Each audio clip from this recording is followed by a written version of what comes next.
प्यारे बच्चों, ट्रांसफॉर्मेशन की इस सीरीज में आपका स्वागत है। और आज से हम अपनी एक नई सीरीज ट्रांसफॉर्मेशन ऑफ सेंटेंसेस शुरू कर रहे हैं। और ये ट्रांसफॉर्मेशन ऑफ सेंटेंसेस एग्ज़ाम के पॉइंट ऑफ व्यू से बहुत इम्पोर्टेंट हो जाती है। तो सबसे पहले मैं आपको ट्रांसफॉर्मेशन का मीनिंग समझाऊंगा और ये एग्ज़ाम में किस तरीके से आते हैं उसको बताऊंगा, फिर मैं अपने टॉपिक को स्टार्ट करूंगा। तो देखिए, जैसे कि मैंने लिखा है ट्रांसफॉर्मेशन ऑफ सेंटेंसेस। ट्रांसफॉर्म ये एक वर्ब है। ट्रांसफॉर्म का मीनिंग होता है चेंज। ट्रांसफॉर्म का मीनिंग होता है चेंज।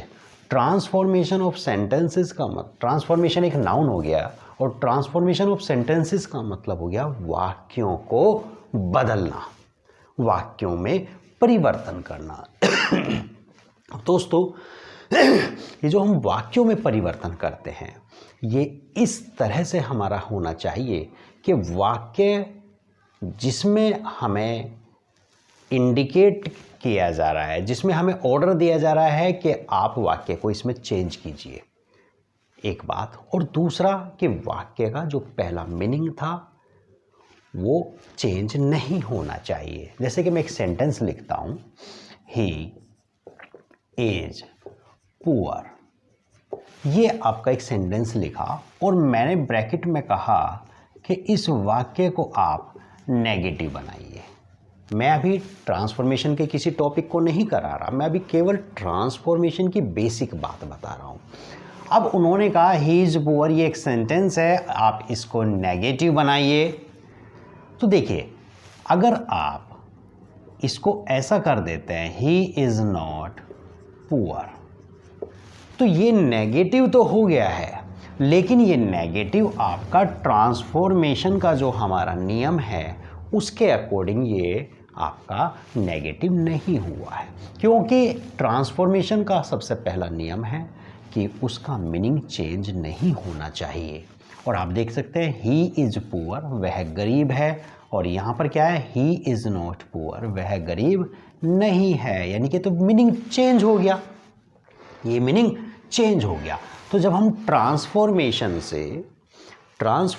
से वाक्य को चेंज करते हैं किसी भी टॉपिक में, जिसमें भी वो ब्रैकेट में कहेगा कि इस वाक्य को आप नेगेटिव बनाइए, इंटरोगेटिव बनाइए या रिमूव टू कीजिए, वो इंडिकेट करेगा, ब्रैकेट में वो आपको बताएगा। तो एक तो जिसमें वो ब्रैकेट में बता रहा है उसमें चेंज हो जाना चाहिए, और दूसरा जो आपका पहला मीनिंग था वाक्य का, वो मीनिंग आपका चेंज नहीं होना चाहिए। इसी टेक्निक पर, इसी रूल पर हम इन वाक्यों को करेंगे या ट्रांसफॉर्मेशन को करेंगे, और यही आपका ट्रांसफॉर्मेशन कहलाता है कि वाक्य की स्ट्रक्चर चेंज होनी चाहिए लेकिन उसका मीनिंग चेंज नहीं होना चाहिए। तो यदि हम इस वाक्य को ट्रांसफॉर्मेशन के बेस पर नेगेटिव बनाते हैं तो हम इसको ऐसा कर सकते हैं, ही इज़ पुअर, वह गरीब है। और अगर हम ये कर लें, ही इज़ नॉट रिच, वह अमीर नहीं है, तो दोस्तों हमारा जो है उद्देश्य सोल्व हो गया। उसने देखिए कहा था he is poor, meaning change नहीं होना चाहिए, तो ही इज़ नॉट रिच, वह अमीर नहीं है, तो वह गरीब है, अर्थ चेंज नहीं हुआ। उसने कहा था कि वाक्य नेगेटिव भी बनना चाहिए, तो हमारा नेगेटिव भी बन गया, तो हमारे दोनों उद्देश्य पूरे हो गए हैं। इन्हीं उद्देश्यों को हमें अपने इन टॉपिक्स में पूरा करना है, अपने इन उद्देश्यों को हमें सॉल्व करना है। तो शुरू करते हैं हम। इसका पहला टॉपिक है हमारा टॉपिक रिमूव टू, यानी कि आपका एक वाक्य है, वाक्य में टू दिया है, TOO, जिसको हम एडवर्ब, ये एडवर्ब है, एडवर्ब टू भी कहते हैं। ये वाक्य से हमें अपने रिमूव करना होगा। तो मैं एक सेंटेंस लिख देता हूँ, he is too poor to buy the books. He is too poor to buy the books. ये मैंने एक सेंटेंस लिखा। देखिए, हमें पहले तो जो वाक्य है उसका अर्थ पता होना चाहिए, तभी तो हमें पता लगेगा कि जब हमने चेंज किया है वाक्य को कि उसका अर्थ चेंज है या नहीं है। तो मैं इसको बता देता हूँ। देखिए आपका ही आपका सब्जेक्ट है, इज आपकी वर्ब है, ये आपका एडवर्ब है और एडवर्ब के साथ आपका एडजेक्टिव आ गया है और एडजेक्टिव के साथ ये आपका टू प्लस वर्ब की फर्स्ट फॉर्म, ये आपका इन्फिनिटिव है। क्या है ये? इन्फिनिटिव है। क्लियर? बहुत बढ़िया। ये टू प्लस वर्ब की फर्स्ट फॉर्म जब आएगी ये इन्फिनिटिव है अफर्मेटिव में। और अगर आपका नॉट टू आता है, जैसे कि नॉट टू प्लस वर्ब की फर्स्ट फॉर्म, तो ये आपका इन्फिनिटिव है नेगेटिव में। इन्फिनिटिव इन नेगेटिव। क्लियर? बहुत बढ़िया, ये आप समझ गए होंगे। मैं अब इसके अर्थ की बात करता हूं। तो देखिए, टू का मतलब होता है, जो टी डबल ओ टू है, इतना, यानी कि बहुत ज़्यादा, इतना ज़्यादा कि ऐसा नहीं होना चाहिए, यानी कि एक जो लिमिट होती है, लिमिट से ज़्यादा। जैसे हम कहें कि इट इज़ टू हॉट, बहुत ज़्यादा गर्मी है, तो too T double O too, too का मीनिंग हुआ कि जितनी गर्मी होनी चाहिए उससे भी, उसकी एक लिमिट होती है, उससे भी ज़्यादा, यानी कि वो इतना ज़्यादा है कि कोई काम नहीं कर सकता। तो दोस्तों, इस टू का मीनिंग हुआ इतना ज़्यादा, यानी कि बहुत ज़्यादा, इतना ज़्यादा कि पुअर माने गरीब, ही इज़ टू पुअर, वो इतना ज़्यादा गरीब है। तो दोस्तों, मैं एक बात और बता दूं, जब आपका ये टू प्लस वर्ब की फर्स्ट फॉर्म आएगा यानी कि इन्फिनिटिव है, तो आप इन्फिनिटिव का जो अर्थ निकालेंगे वो नहीं में निकालेंगे, कि यानी कि ये काम वो नहीं कर सकता, ये कार्य वो नहीं कर सकता, यानी कि नेगेटिव में जाएगा इसका अर्थ, मीनिंग इन नेगेटिव, यानी कि ये कार्य जो इन्फिनिटी वाला टू प्लस वर्ब की फर्स्ट फॉर्म, ये कार्य वो नहीं कर सकता। तो अर्थ निकालिए अब, he is too poor, too माने इतना ज़्यादा कि वो कोई काम नहीं कर पा रहा है, ही इज़ टू पुअर, वो इतना ज़्यादा गरीब है, टू बाय द बुक्स, कि वो किताबें नहीं खरीद सकता। आई होप आपको अर्थ निकालना आ गया होगा। मैं एक सेंटेंस और लिखता हूँ, he is to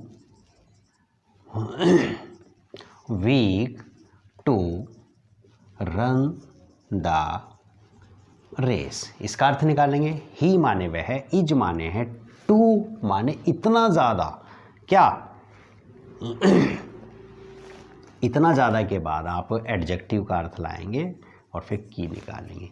he is too week, वो इतना ज़्यादा, वीक माने कमज़ोर, वो इतना ज़्यादा कमज़ोर है। और मैंने बताया था ये आपका इन्फिनिटिव है, इन्फिनिटिव का अर्थ नेगेटिव में जाएगा, तो क्या बनेगा, ही इज़ टू वीक, वो इतना ज़्यादा कमज़ोर है, टू रन द रेस, कि वो रेस नहीं कर सकता, वह रेस नहीं कर सकता। तो ये मैंने आपको वाक्य का अर्थ निकालना बताया।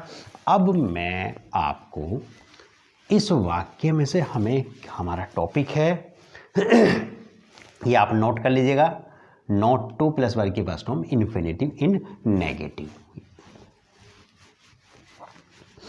अब देखिएगा, हमारा टॉपिक है कि हमें वाक्य में से इस टू को रिमूव करना है। टू को क्या करना है? रिमूव करना है। तो देखिएगा, हम एक स्ट्रक्चर बना लेते हैं।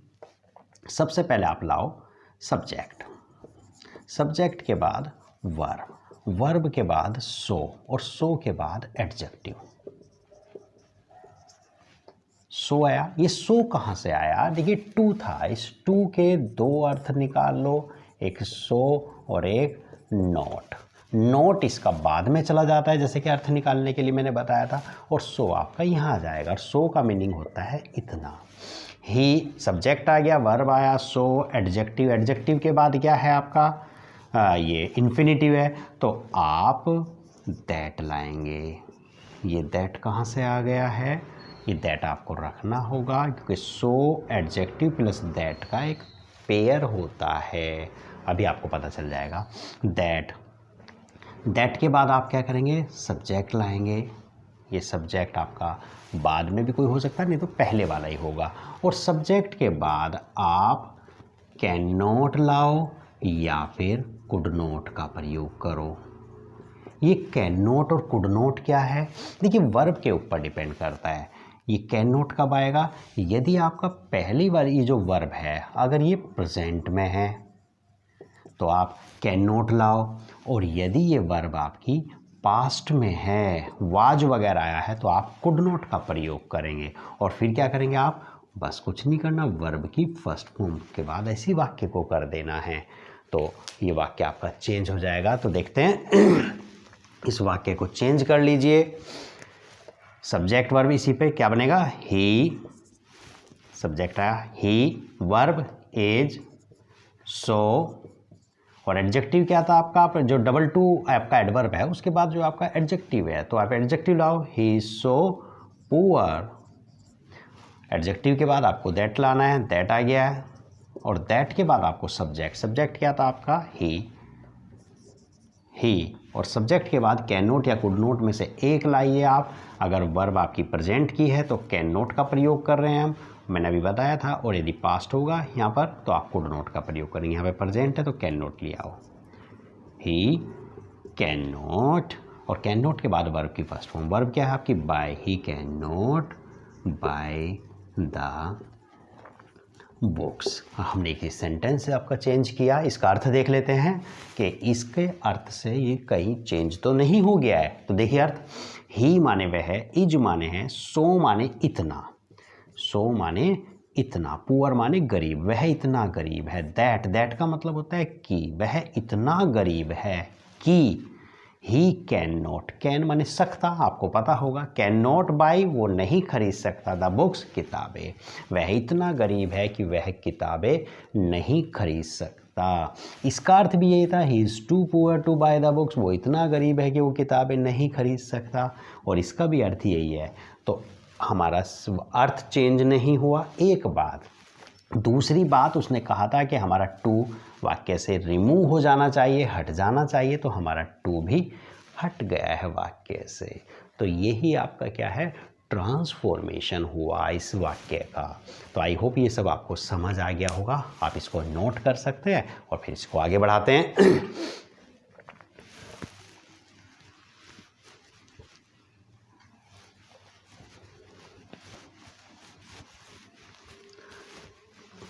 तो दोस्तों ये जो मैंने आपको बताया कि रिमूव टू, देखिए बच्चे बड़े कंफ्यूज होते हैं, बहुत कंफ्यूज होते हैं, और क्या कहते हैं उन्हें कन्फ्यूज़न किस चीज़ का होता है। देखिए ये टॉपिक आपका कई जगह यूज़ होता है, कई जगह कहाँ यूज़ होता है। उसने कहा ये वाक्य देने के बाद उसने कहा कि वाक्य को नेगेटिव बदलो, ठीक है। तो देखिए जब हमने इस वाक्य को चेंज किया था तो वो वाक्य नेगेटिव ही तो बन गया था, कैन नॉट जो इधर आया था। जैसे हम इसे he is so poor that he can not, not आया, तो नेगेटिव जब बनाने की बात करता है तो अगर इस वाक्य का नेगेटिव बनाने की बात की तो ये नेगेटिव भी यही बनेगा। अगर इस वाक्य को कह रहा है कि रिमूव टू करो, लो भाई रिमूव टू, तब भी आपका वाक्य वही बनेगा जो हमने बनाया था, he is so poor that he can not buy the books, है ना। और यदि वो कहता है कि इस वाक्य को मैं आपको ये वाक्य दोबारा से लिख लेता हूँ, आपको परेशानी नहीं होगी। He is so poor that he can not buy the books, ठीक है। तो देखिए यहाँ पे नोट आया। तो यदि वो कहता है कि इस वाक्य का नेगेटिव बनाइए, क्या बनाइए? नेगेटिव, तो देखो ये नोट आ रहा है तो नेगेटिव बन गया, अर्थ चेंज नहीं हो रहा, तो ट्रांसफॉर्मेशन से नेगेटिव, यानी कि जब आप वाक्य को नेगेटिव बनाएंगे ये आपका जो टॉपिक है उसमें भी यूज होगा, एक बात। दूसरा वो कहता है रिमूव टू कीजिए, रिमूव टू कीजिए, तो देखिए यहाँ से टू रिमूव हो गया है, तो ये यहाँ पर भी ये टॉपिक आपका यही रहेगा सेंटेंस। और वो कहता है ये वाक्य देने के बाद कि इस वाक्य को आप कॉम्प्लेक्स बनाइए, क्या बनाइए? कॉम्प्लेक्स। तो मैं आपको बता दूं, जब सो और ये आपकी कॉम्प्लेक्स में दो क्लोज होती है, प्रिंसिपल क्लोज एक सबऑर्डिनेट क्लोज, तो ये आपकी प्रिंसिपल क्लोज होगी, ये आपकी सबऑर्डिनेट क्लोज होगी। और मैं ये कहूँ कि जो सो प्लस एडजेक्टिव और दैट होता है, तो वो सो और दैट का एक पेयर है कंजक्शंस का, जो कि वाक्य को कॉम्प्लेक्स बनाता है। So plus adjective plus that, तो ये वाक्य आपका क्या बन गया है? कॉम्प्लेक्स बन गया है। ठीक है, देखो इंपॉर्टेंस बता रहा हूं मैं इस टॉपिक की, कितनी इंपॉर्टेंस है। कॉम्प्लेक्स बन गया है। अब वो क्या करता है कि वाक्य आपका ये दे देता है, ही इज सो पुअर। ठीक है, मैं एक वाक्य और लिख देता हूं, जैसे कि he is very poor, full stop, और he can not buy the books. एक सेंटेंस उसने लिखा, ये दो सिंपल सेंटेंस है, और वो कहने लगा कि इन दो सिंपल सेंटेंस को मिलाकर एक सिंपल सेंटेंस बनाओ। तो आपने क्या करा, बस वेरी को टू में बदला, तो वाक्य क्या बना दिया आपने? He is too poor, he is too poor to buy the books. आपने वाक्य को ये बना दिया। तो दोस्तों ये वाक्य आपका बन गया है इन्फिनेटिव से सिंपल, इन्फिनेटिव से सिंपल बन गया है। ये नाम थोड़े से अलग अलग हो गए हैं, टॉपिक एक ही है, और ये आपको कई जगह लाभ पहुंचाने वाला है। तो आप इससे कंफ्यूज मत होइएगा, ये बिल्कुल आपको जो है समझ आ जाएगा। मैं एक सेंटेंस और करा देता हूं, जब आप अपनी बुक्स से देखेंगे तो आपको कोई समस्या इनमें होने वाली नहीं है। जैसे कि the wall is too high for me to climb. आप देख सकते हैं the wall is too high for me, तो ये फॉर मी आया है। यदि ये फॉर मी इस तरह से दिया हो कि एडजेक्टिव के बाद फॉर और फॉर के बाद किसी प्रोनाउन का ऑब्जेक्टिव केस दिया हो, क्या दिया हो? ऑब्जेक्टिव केस, यानी कि ऑब्जेक्ट में दिया हो, तो आप इसे क्या करेंगे? दैट प्लस सब्जेक्ट ले आएंगे, यानी कि उस ऑब्जेक्टिव केस का आपने क्या बना दिया? सब्जेक्टिव केस बना दिया, यानी कि ऑब्जेक्ट को चेंज कर लेंगे। जब फॉर के बाद ऑब्जेक्ट आया हो तो उसे दैट के बाद सब्जेक्ट में चेंज कर लो, और वाक्य चेंज वैसे ही होगा जैसे कि आपका पहले से हो रहा था। तो चेंज करिए, the wall is so high that. अब देखो हमने यहाँ पे फॉर मी को क्या बना दिया? दैट, और दैट के बाद जो आपका ऑब्जेक्ट था उसे सब्जेक्ट बना दो। मी का सब्जेक्ट क्या होगा? आई। दैट आई, सब्जेक्ट दैट के बाद सब्जेक्ट, सब्जेक्ट के बाद क्या लाते हैं हम? कैन नॉट या कुड नॉट ला रहे थे, तो इज है तो कैन नॉट ले आइए। That I can not climb it, और ये इट जो हमने यूज़ करा है वो वॉल के लिए यूज़ करा है। यहाँ पे भी यही था, the wall is too high for me to climb, यानी कि दीवार इतनी ज़्यादा ऊंची है फॉर मी टू क्लाइम कि मैं चढ़ नहीं सकता। मैंने बताया था कि जब पहले टू होगा तो बाद वाला जो इन्फिनिटिव होगा टू प्लस वाई की फर्स्ट फॉर्म, उसका अर्थ नेगेटिव में जाएगा, और इसका आप अर्थ निकाल सकते हैं, the wall is so high that I can not climb it. दीवार इतनी ज़्यादा ऊंची है कि मैं इस पर चढ़ नहीं सकता। तो आई होप ये सब आप समझ गए होंगे। मैं एक सेंटेंस और इसमें करा देता हूँ। वो वाक्य आपका होगा कि उसमें इन्फिनिटिव नहीं होगा, जैसे कि इट इज़ टू हॉट, बहुत ज़्यादा गर्मी है, यानी कि इतनी ज़्यादा गर्मी जो एक लिमिट होती है गर्मी की, उससे भी ज़्यादा गर्म। इट इज़ टू हॉट, बहुत ज़्यादा गर्मी है। आप देखते होंगे यहाँ पर इन्फिनिटिव नहीं दिया है। जब आपके वाक्य में इन्फिनिटिव न दिया हो, ये रूल जो हम बताने जा रहे हैं, जो बताएंगे, ये उस पर अप्लाई होगा जब आपके वाक्य में इन्फिनिटिव न दिया गया हो। इन्फिनिटिव क्या होता था? जैसे कि मैंने बताया टू प्लस वर्ग की फर्स्ट फॉर्म होता था। तो आप क्या करेंगे? टू का मतलब यहाँ पर हो जाता है बहुत ज़्यादा। इस टू का अर्थ क्या है? बहुत ज़्यादा। तो अब आपको कोई एक ऐसा वर्ड यूज़ करना है जिसका अर्थ बहुत ज़्यादा हो। तो आप टू के स्थान पर क्या यूज़ कर सकते हैं? आप मच यूज़ कर सकते हैं, वेरी यूज़ कर सकते हैं, आप एक्सट्रीमली यूज़ कर सकते हैं, EXTREMELY, एक्सट्रीमली का मतलब भी होता है बहुत ज़्यादा। एक्सेसिवली यूज़ कर सकते हैं, EXCESSIVELY, एक्सेसिवली का मतलब भी क्या होता है? बहुत ज़्यादा। ओवर आ सकता है, ओवर का मतलब भी ज़्यादा। तो आप क्या करेंगे, जो ये आपका ये एडजेक्टिव है, एडजेक्टिव से पहले आप इनमें से कोई एक वर्ड ला सकते हैं। तो ले आइए, क्या बन जाएगा? इट इज़ टू हॉट, तो यह क्या आ गया? इट इज़ वेरी हॉट, बहुत ज़्यादा गर्मी है। इट इज़ एक्सट्रीमली हॉट, बहुत ज़्यादा गर्मी है। या फिर आप क्या करेंगे, या इट इज़ हॉट, हॉट आपका एडजेक्टिव है, एडजेक्टिव के बाद आप ला सकते हैं बियॉन्ड द प्रॉपर लिमिट, जो एक लिमिट है किसी चीज़ की उससे भी ज़्यादा है। तो आप एडजेक्टिव के बाद क्या ले आएंगे? It is hot beyond the proper limit, जो एक लिमिट होती है प्रॉपर उससे भी ज़्यादा। दोनों तरीके से आप इसे बना सकते हैं। तो आई होप ये टॉपिक आपको समझ आ गया होगा। मैं एक सेंटेंस इसका और करा देता हूँ जो बच्चों को बड़ा कंफ्यूज करता है। जब आपका इन्फिनिटिव नेगेटिव में हो, जैसे कि he is too intelligent not to solve this question. तो दोस्तों इसमें कोई वैसी बात नहीं है। ये आपका नॉट टू प्लस वर्ब की फर्स्ट फॉर्म, ये आपका जो इन्फिनिटिव है, infinitive in negative.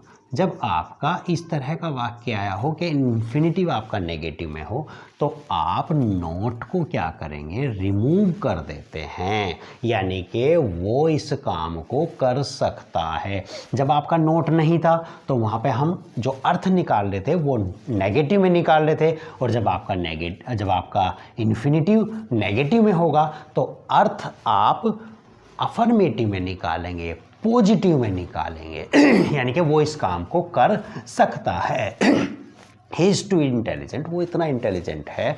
Not to solve this question, कि वो इस क्वेश्चन को सॉल्व ना कर सके, वो इतना भी नहीं है, मतलब कि वो इतना इंटेलिजेंट है कि वो इस क्वेश्चन को हल कर सकता है। तो ये क्या बन जाएगा?